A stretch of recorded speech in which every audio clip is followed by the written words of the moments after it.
What's up, guys? Today I want to talk about your employer, or a employer, or the employer.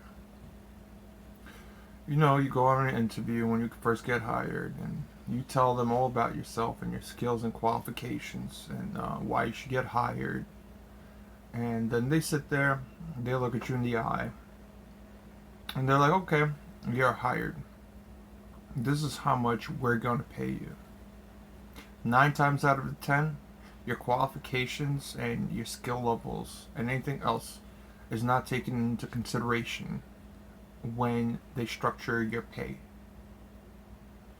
You might be very smart, you might be overqualified, you might have talent and skills that haven't even been innovated by the company, but your pay rate will be the same as your coworkers. This is unfortunate. I think you should be paid based on your skill and based upon your experience. But here's the thing. The companies that are still around, the brick and mortar stores, the big box stores that are still around and kicking and haven't kicked the bucket due to lack of customers purchasing from them, for lack of a better word, they stay afloat because they make money 2 times. First, being off of you. They agree to pay you some sort of nominal amount where it still seems like a good idea to work for them, but it's not enough to get by. Meanwhile, as I stated in yesterday's video, you're taking home 65% of your paycheck, but you're doing 100% of the work. They are making a profit off of you being there. How? First, they may be paying you, let's say, $12 an hour. But they're making 24 or more dollars an hour off of you. How so? Well, they give you basic training, and then whatever things that you bring to the table, let's say you're excellent in computing, or you're a librarian, have a codex somehow embedded into your brain where you know every single book is without having to look it up. That skill is a bonus skill to them, which they have not paid you for, but they're using in double time. So when a customer comes to you and asks you a question, and you know the question not based on training but based on your own personal abilities, you can always sell them a product or provide them a service that will be higher of quality and also price. And this is how they make money off of you.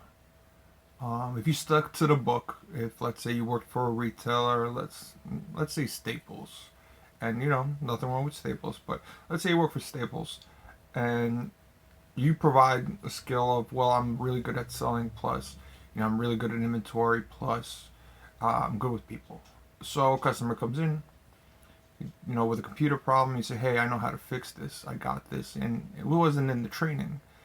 You can upsell them to a greater computer. Second of all, you're providing information to that person that has never been provided to you by the company. If you just went by the basic training, just what they taught you, all you can tell them is when they can pick their computer up and take it into your little service area, plug in a little flash USB stick that runs diagnostics, and in 2 days' time, about $150 later, they'll say they either fixed it or can't fix it, and if they can fix it, they ship it out to a third-party company that will fix it, and those technicians are getting paid $20, $30, $40 an hour, all at the same time, where you're getting the same pay rate even though you're overqualified for your position. Now, I know it seems like a lot of rambling, but try to keep up. Try to understand that even if you did one thing extra outside of their basic training, they're already making a profit out of you, because now you can do the job of 2 people instead of saying, oh, I don't know, or yeah, let me show you this. You're like, no, I know about this, I know about that, I could sell you this, that, and the other. And because you're intelligent, because your skills, your customer relationship skills are excellent, the customer will in turn trust you. Therefore, you can walk up to a product that's double the price, and because you made a recommendation based on your own skill level and intelligence, you will now make the company money, more money. That leads to the second part that I mentioned earlier. The second part, how these companies make money, is off the product themselves. working for other corporations, let's say Target for instance, they get their product at, let's say it's Crayola. They pay 3 cents a pack for Crayola. They will charge you $6 for the same pack. Now, when you confront them and then you ask them how come, well, they're going to give you the generic message. Well, we have to pay for the lights, we have to pay for our employees and healthcare and everything else. Well, first of all, Walmart, Target, Staples, Best Buy does not pay for employees' healthcare at all, not even a little bit. If you're a full timer, you get some sort of discount, but you'll never get full coverage. You'll still have to go through your own insurance, one way or another. So let's cross that off the mark. Secondly, they'll say the overhead. Yeah, we have to pay for the lights and operations and things like this. Well, let me enlighten you. Every time you see a Crayola sign, let's say, or let's say you see a Fisher Price tag somewhere, or any name brand that comes to your mind, that specific area and zone is being merchandised. And for those who don't know what merchandising is, it's when somebody from the company, Crayola, comes in, fixes that section, puts everything together, and there's no way in turn affiliated with Target, let's say, the corporation. And they're getting free labor out of it. And so that doesn't count for the overhead and cleanup and maintenance. As far as maintenance is concerned, that's just one big joke. How many times have you been in a supermarket, or how many times have you been in department stores or big box stores, and you've looked around, you looked up, left and right, you see a leaky ceiling, some sort of mold growing on the wall, or missing floor tile, and nothing's done about it. Nothing's done. It's just a little sign, or they put tape over it. So that's your answer to maintenance cost. So what are they actually doing? The answer is nothing. They're paying their employees bare minimum for the area. They do have to accommodate, I guess, cost of living somewhat, but that'll be $1 more than, let's say, other places. So they're profiting off of you at any given time, off of any given product, at least 200%, if not more, on some other products. Anything that's branded, company branded, Insignia, let's say any of the Walmart brands. I'm trying to think of a Walmart brand, but it's usually something generic. All the generic brands, they're always tripling, quadrupling their profit on there, because it costs them little to nothing to make it, since they have Chinese manufacturers and all they do is slap their little label on it and call it theirs. And for it, they have mass quantities of the stuff, and all they did is just copy somebody else's idea. It's almost the same, but the difference is quality. When you get a number 2 pencil made in China, the lead breaks every time you write. You get a number 2 pencil made in America, the thing will gonna last you 20 years. You can put it in a museum as long as you don't chew on it. And that's where they make the money off. So you sit there and you look around and you understand that the employees are being underpaid and mistreated 99% of the time. I dare you to walk up to any employee in any business and find them away from their manager, and you ask them, how does this company treat you? 9 out of 10 times they will tell you they treat us like shit. They don't represent us. They make us sell products. They make us do things outside of what's normal in a corporation.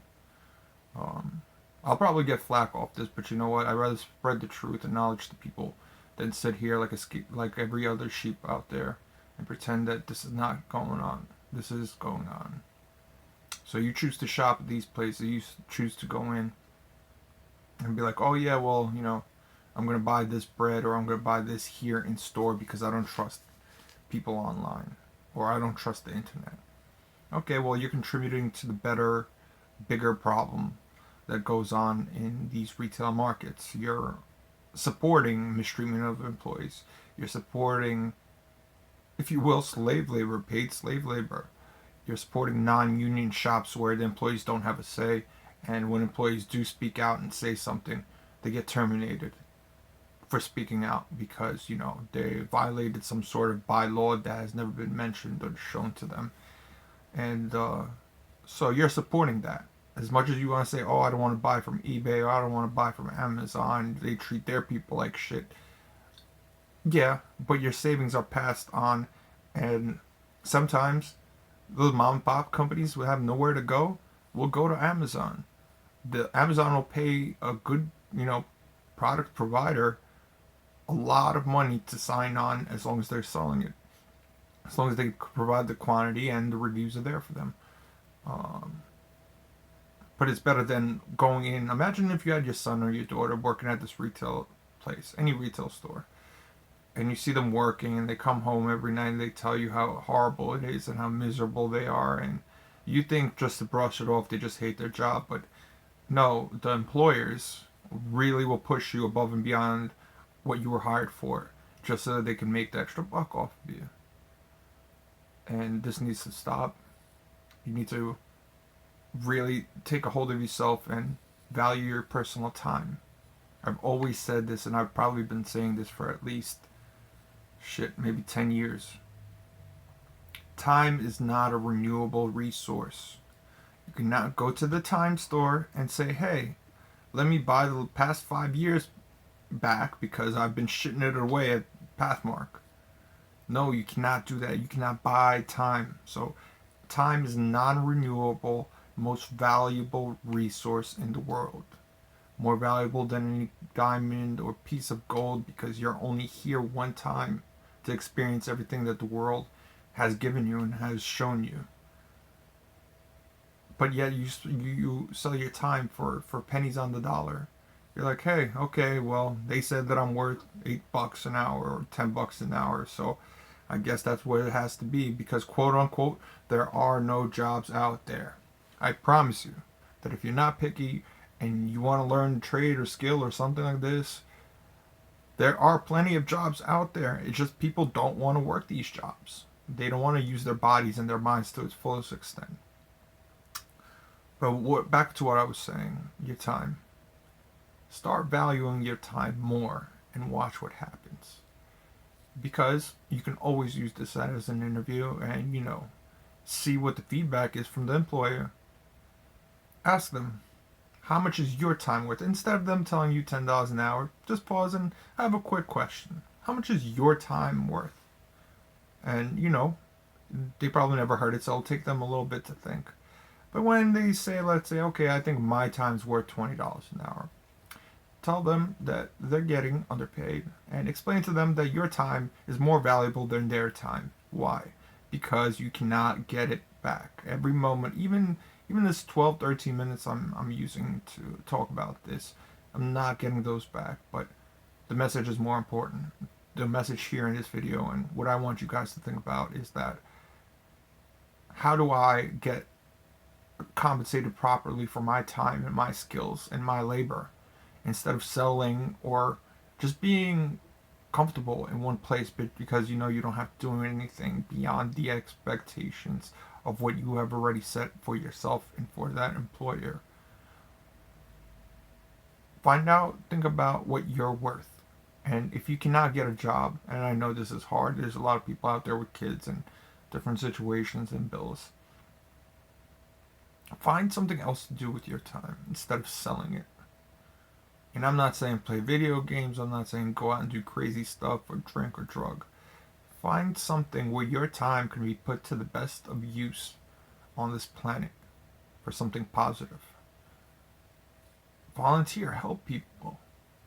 Go give out food. Donate food. Something that's more productive, that's better than yourself. And don't brag about it. Do it quietly. Do it behind the scenes. Because we need people like that on this planet. We need people who help people just because they help people. Not for any personal satisfaction, gratification, but because you see your fellow human suffering and you want to change that. And that's what I'm here for. That's why I speak about this, because I want to change that. I don't want to go into my local supermarket and see this lady and she looks like she's 60 or 65. In pain, you could tell she's in physical pain because she's been standing all day. But she's forced to work as a cashier. Instead of enjoying her, retirement, she's selling her time for less than she was when she was young. And yet she's still there working and pretending that, she's okay, smiling at you, asking how your day was or how everything was. It's slavery. You're enslaving the old people. You're forcing us, the young people, to work 2 or 3 jobs and suffer. We don't even think about, well, when's the last time we went out or have fun? Or do we want to go out and have fun? We're tired. We work 2 jobs. We just try to pay our bills. And we're abusing our bodies at such a young age that by the time we have hit 45, 50, we're going to feel like we're 16, 70 because we've been slaving on this retail workforce for the majority of our lives. This has to end. This has to stop. It starts with you. It starts with me. When we refuse to settle for less from our employers, when we demand to get paid for and compensated for what we deserve, not for what they think we deserve. And if more people stand up, yes, they might find somebody who's stupid enough to take less, but that only lasts so long because those people are underqualified. And quality over quantity, I promise you that when you promote and present quality to employers and your customers, you'll be the most valued employee out there in the world. So value yourself, question everything, and search for the right answer for yourself, not what is presented to you. G, over and out.